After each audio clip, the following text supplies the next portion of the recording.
Atención amigos de distintas partes del mundo. Y hoy vamos a seguir nuestro estudio de Tania, capítulo 20, y que sigue el tema que hablamos la semana pasada en capítulo 19.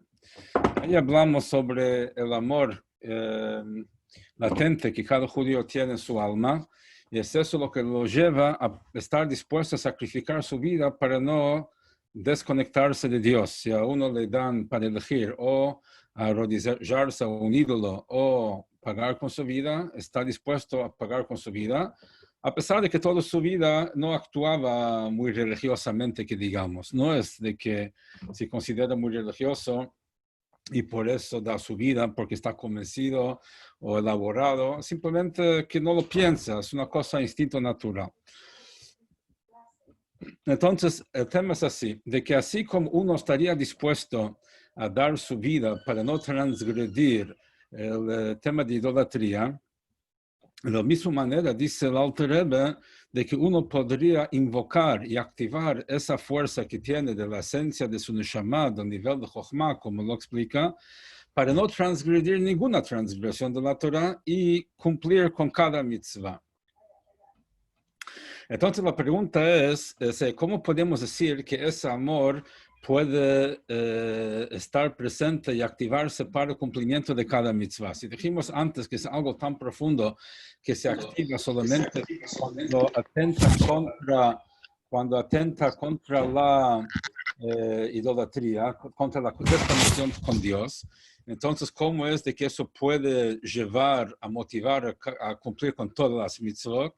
Entonces, el Alter Rebbe en este capítulo explica de que el vínculo que hay entre todas las obligaciones con el primer mandamiento, que es aceptar la unidad de Dios, y todas las prohibiciones están vinculadas con el segundo mandamiento de los 10 mandamientos, que era no tener otros dioses. ¿Sí? Entonces, dado que estos dos mandamientos son los dos mandamientos que todo el pueblo judío escuchó, incluye en sí todas las demás mitzvot, la obligación de creer en un solo Dios, o sea, no solo un solo Dios, ahora vamos a ver, la unidad de Dios es lo que es el motor de llevar a cumplir con todas las obligaciones, y la prohibición de no adorar ídolos es lo que nos lleva a no transgredir ninguna de las 365 prohibiciones. Ahora voy a explicar cómo es este asunto. O sea, porque no es solamente una cuestión de, o sea, vamos a ver. Entonces, es sabido, viene mudazot lakol, todos saben que mitzvat v'azharat avodah zarah, de que tanto la orden, o sea, el mandamiento en cuanto a la unidad de Dios y la admonición en cuanto a idolatría, shehem shnei dibrot harishonim, que son los dos primeros mandamientos, anochi velo yelecha. El primer mandamiento, yo soy Dios tu Dios, y lo yelecha es que no tengas otros dioses. Heim klalut kol la Torah. Eso es la generalidad de toda la Torah. ¿Por qué? Porque el primer mandamiento de que yo soy Dios tu Dios incluye todas las 248 obligaciones. Entonces, la prohibición de no tener otros dioses incluye todas las 365 prohibiciones. Por eso es que el pueblo judío escuchó únicamente los dos primeros mandamientos de Dios directamente, que Mama Razal, como explican nuestros sabios, porque viene a ser la generalidad, la síntesis de toda la Torah.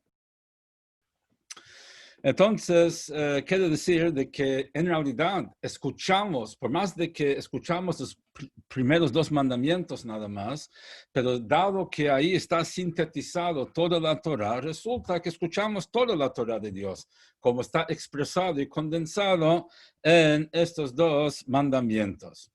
Por lo tanto, dado que uno nunca transgrediría la prohibición, o sea, la obligación de creer en Dios como corresponde en un único Dios y la unidad de Dios, y no transgrediría la idolatría, entonces tampoco como consecuencia no transgrediría ninguna prohibición de la Torah y cumpliría con cada obligación de la Torah. Pero ahora la pregunta es, hace falta entender, o sea, ¿por qué decimos que todas las mitzvot, todas las obligaciones son afirmaciones de la unidad de Dios? ¿Y por qué todas las prohibiciones implican idolatría? O sea, idolatría es idolatría, pero si yo voy y, yo qué sé, como cerdo, eso es idolatría. Entonces se entiende de que la fe en Dios es el fundamento de todo, como el ejemplo que vino un rey a una ciudad y la gente quería que reine y les dé órdenes, entonces les dijo, primero acepten mi autoridad, después les voy a dar órdenes. O sea, órdenes no tienen sentido hasta que no aceptes la autoridad. Por eso se entiende de que los dos primeros mandamientos dan el lugar para las órdenes de Hashem. Pero ¿por qué decimos de que esos dos mandamientos son la síntesis y toda la esencia de la Torah y que todas las demás mitzvot son nada más que extensiones de estos dos? No que están construidos sobre estos dos, sino que son nada más que manifestaciones de esos dos mandamientos, de yo soy Dios tu Dios y el mandamiento no tengas otros dioses delante mío. Entonces, para entender esto, hace falta entender el concepto de la unidad de Dios.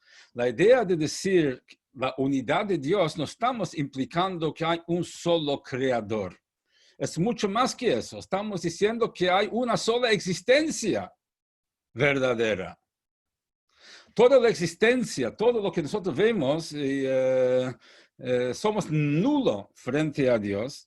Y estamos totalmente unidos con Dios. Por lo tanto, cuando una persona actúa en contra de la voluntad de Dios, como su voluntad está expresada en los mandamientos, entonces está desconectando de Dios como si fuera un ente independiente. Eso, de alguna forma, constituye una negación de la unidad de Dios. Y por lo tanto, el que transgrede está considerado un idólatra. ¿Por qué? Porque si yo no cumplo con lo que Dios me pide, significa que estoy implicando que soy un ente independiente de Dios, y eso va en contra del concepto judío de Dios, que Dios no es solo el único Dios en el mundo, es la única verdadera existencia. Entonces, si es la única verdadera existencia, yo debo cumplir con su voluntad. Si yo no cumplo con su voluntad o transgredo su voluntad, violo su voluntad, estoy independizándome, estoy negando su unidad y por lo tanto es una especie de idolatría. Y ahora va a explicar el Alter Rebbe el tema más detalladamente. Por lo tanto es de que si cada uno de nosotros, como el Alter Rebbe explicó en el capítulo anterior, tenemos esa esencia de la Neshama que irrumpe cuando se siente amenazada la conexión con Dios, entonces uno podría activar eso en cada situación donde tiene dificultad para cumplir una mitzvah o para no transgredir una prohibición, que esa conexión debería ayudarlo. Ahora vamos a ver.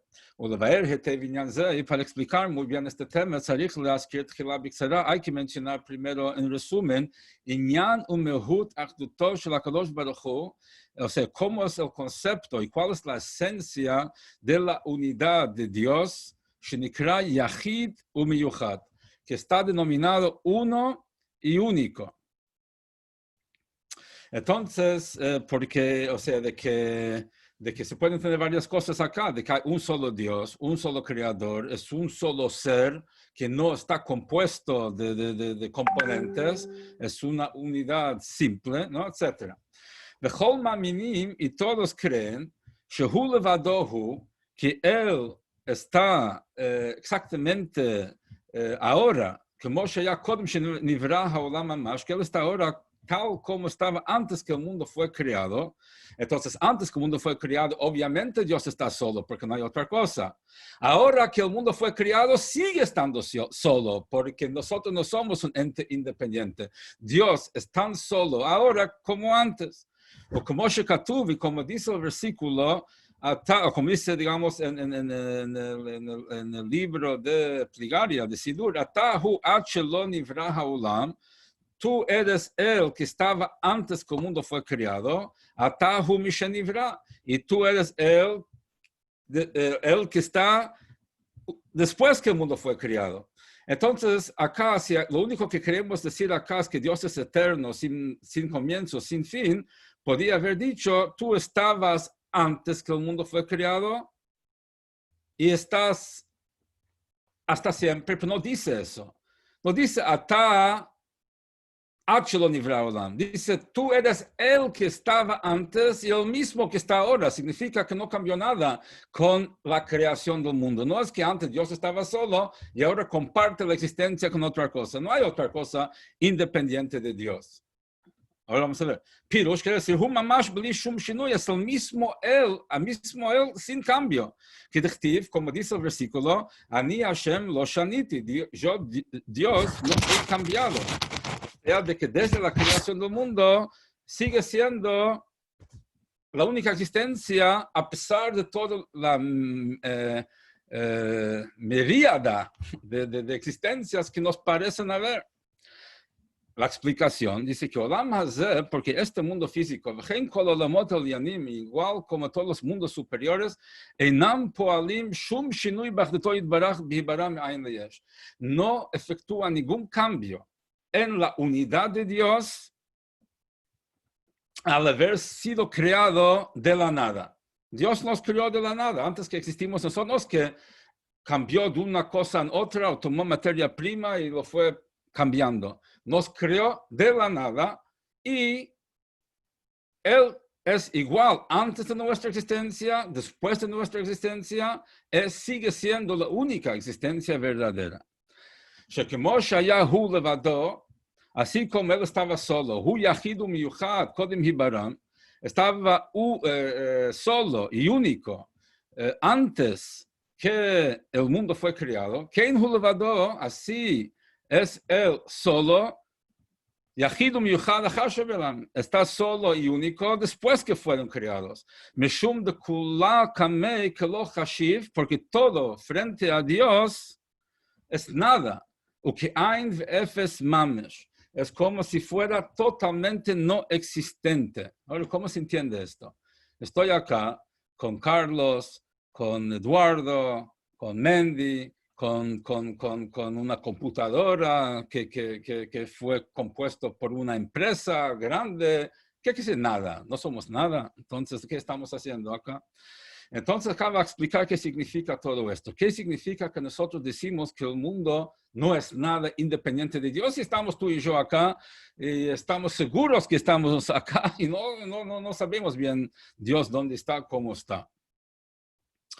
Entonces, ahora va a explicar de que, así como vemos, de que todo el mundo fue creado a través de la palabra, como vemos en Bereshit, en Génesis, que Dios creó el mundo con la palabra hablada.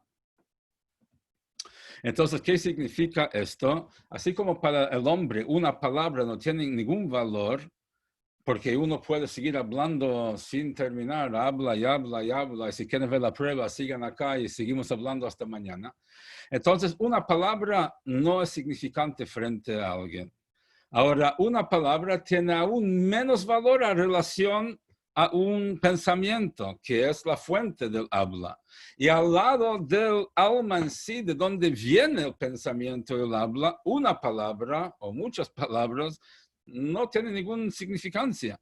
Entonces, cuanto más cuando hablamos de Dios que es infinito, una palabra, que eso representa su fuerza creativa, es totalmente insignificante al lado de él. Es una palabra nuestra.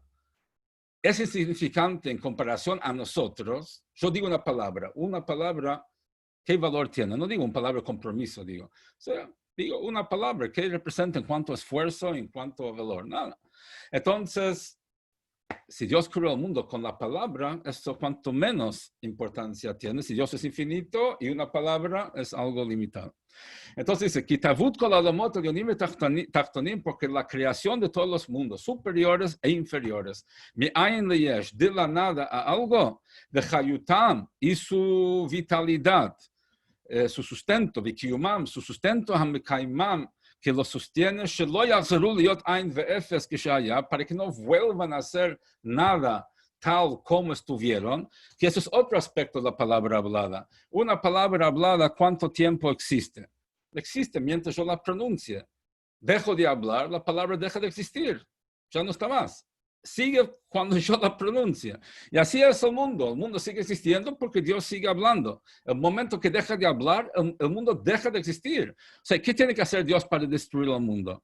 Nada. Dejar de crearlo, ya está. No tiene existencia propia.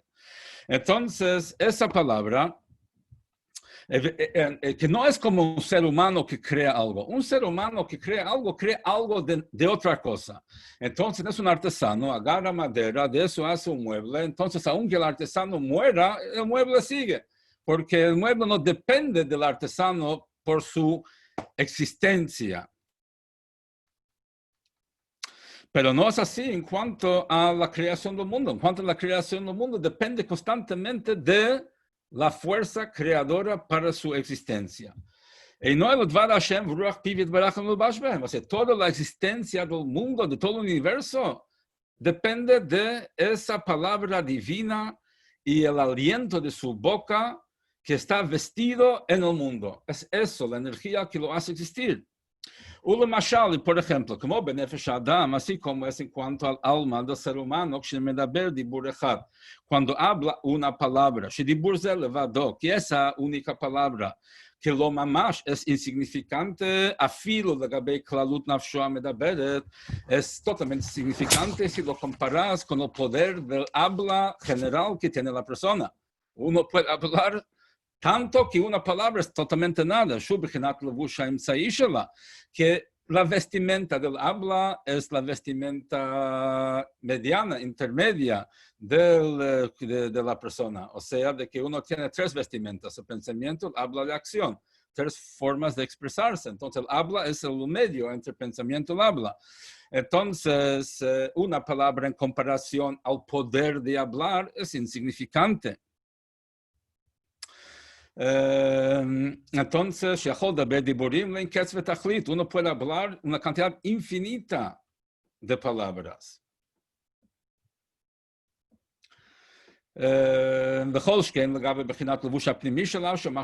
Y por supuesto que una palabra hablada tiene menos significancia al lado de la vestimenta interna de uno, que es el pensamiento. De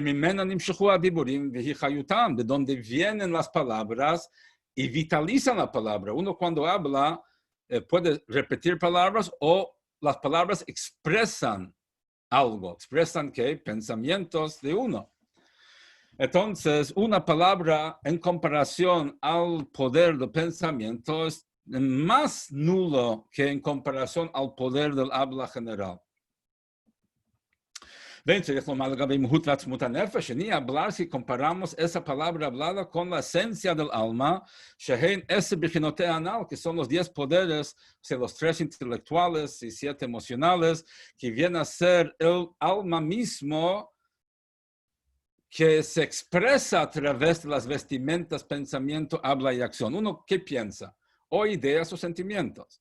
Okay. Entonces, el pensamiento en sí es nada más que una herramienta, no es algo independiente. Uno piensa algo más profundo, o ideas, intelecto, o emociones. Entonces, que son las 3 facultades, 10 facultades, Chokhmah, Bina, Dat, etc. Que de ahí provienen las palabras, las letras de pensamiento. Que se visten en la palabra hablada en el momento que uno habla. O sea, cuando yo hablo, eso es una expresión de una palabra pensada que a su vez viene de una idea, ¿sí? Porque el pensamiento también se compone de letras y palabras. Son más espirituales, más abstractas, más refinadas las letras y palabras del pensamiento, pero se manifiestan en la palabra hablada. אבל ese bichinot, Chochma, Binah, Dat, pero los 10 poderes del intelecto y emociones, Chochma, Binah, Dat, que es el intelecto, y después las 7 emociones, ellos son la raíz y la fuente del pensamiento. No tiene letras y palabras. Un sentimiento no está articulado en palabras. Una idea, un concepto, no está articulado todavía en palabras hasta que no lo piense.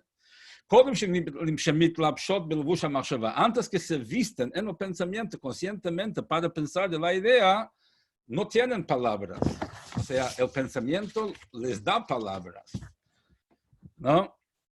Entonces, dado que están tan sublimes el intelecto y las emociones que ni siquiera pueden limitarse por pensamiento, por letras del pensamiento, entonces obviamente están de una dimensión espiritual mucho más elevada que el pensamiento y por supuesto del habla. Entonces no tienen nada para compararse una palabra hablada con una palabra pensada y ni siquiera hablar de la idea o sentimiento en sí. ¿De dónde vienen las letras? ¿De dónde vienen las palabras? Ahora dice, ¿cómo es el proceso? Le mashal, por ejemplo, que cuando a uno le surge en el corazón un amor o un deseo, antes de que surja del corazón al cerebro para meditarlo y pensarlo, no tiene palabras, no tiene una articulación definida. Rak Heifetz Pashut es nada más que un deseo puro,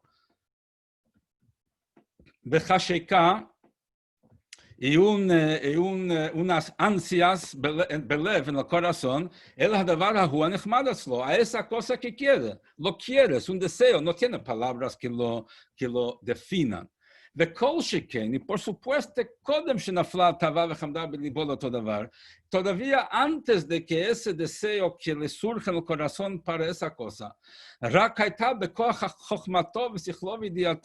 o sea, estaba todavía en el mundo del intelecto y la comprensión, o sea, algo teórico, que uno entiende algo, pero todavía no llegó a quererlo, שהיה נודע אצלו אותו דבר שנחמד ונעים וטוב ויפה להשיגו, לדבק בו, porque sabe teóricamente de que es algo deseable y es algo gratificante, es algo bueno, es algo que conviene buscar y agarrarlo. כגון ללמוד איזו חוכמה, por ejemplo, para estudiar cierta disciplina, o לאכול איזה מאכל, o comer alguna delicia. Entonces, en ese mundo de apreciación intelectual de la cosa deseada, antes de que él tiene esa emoción, ahí no hay palabras. O sea, es una impresión que uno tiene que tal cosa es algo deseable. Todavía no lo desea ni siquiera, o sea, no llegó a desearlo. Simplemente está descubriendo y enterándose de la existencia de la cosa y entendiéndolo. Pero una vez, recién después que el deseo y las ganas ya descendieron a su corazón, o sea, después que se transformaron en emociones, por medio de la activación de su chokhmah, de su sabiduría, su intelecto y su parte cognitiva, que eso viene a engendrar una emoción, después se retroalimenta. Una vez que de la abstracción teórica viene a su corazón y ahora lo desea, vuelve al cerebro, para pensar y meditar, cómo sacar su deseo del potencial a la práctica, para conseguir esa comida que quiere, o limitat chokhmah bepol, o para llegar a estudiar y adquirir ese conocimiento concretamente. Entonces ahora piensa una estrategia cómo llegar al objetivo que quiere. Recién ahora nacen letras, palabras articuladas, definidas en su mente. Que son las letras y palabras, cada uno de acuerdo al idioma que conoce. El idioma que uno utiliza para pensar cualquier cosa en la vida. Es su idioma. Ahora está pensando conscientemente cómo lograr. Pero recién ahí es donde aparecen letras y palabras. Lo que está contrastando acá es viendo cuán insignificante es una palabra como para que nosotros podamos presumir que si todo este mundo fue creado con una palabra, ¿acaso eso afecta a la unidad de Dios? Somos tan insignificantes, no tenemos una existencia o valor autónomo, o sea, de que no existimos si no fuera porque Hashem nos está creando y sacando de la nada, y aún ahí somos nada más que una palabra hablada es insignificante al lado de todo el poder de hablar, y todo el poder de hablar es insignificante al lado del mundo de pensamiento, y el mundo de pensamiento es insignificante al lado del intelecto y emociones de por sí. Entonces, una palabra hablada es totalmente insignificante. Eso es lo que somos al lado de Dios. Una palabra hablada y nada más. Entonces, y esa palabra tampoco es independiente. Existe porque Dios nos está creando en este momento. Somos una expresión de Dios. No somos una entidad independiente. Entonces, de eso entendemos. O sea, de que...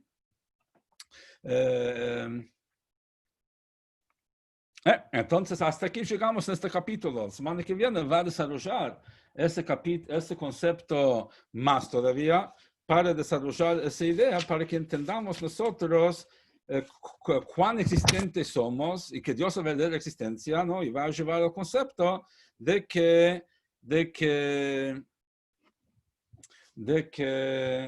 cuando transgredimos algo, estamos desconectándonos de Dios. O sea, es algo profundo conceptualmente, no solamente incumplimiento de una norma. Es una manifestación que va en contra de todo este concepto que estamos hablando nosotros.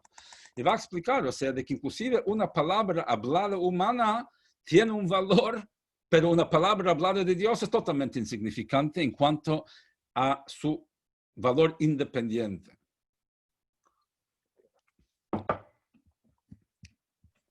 Hola Rab, Shkoyach. Llegué unos minutos tarde, pero llegué.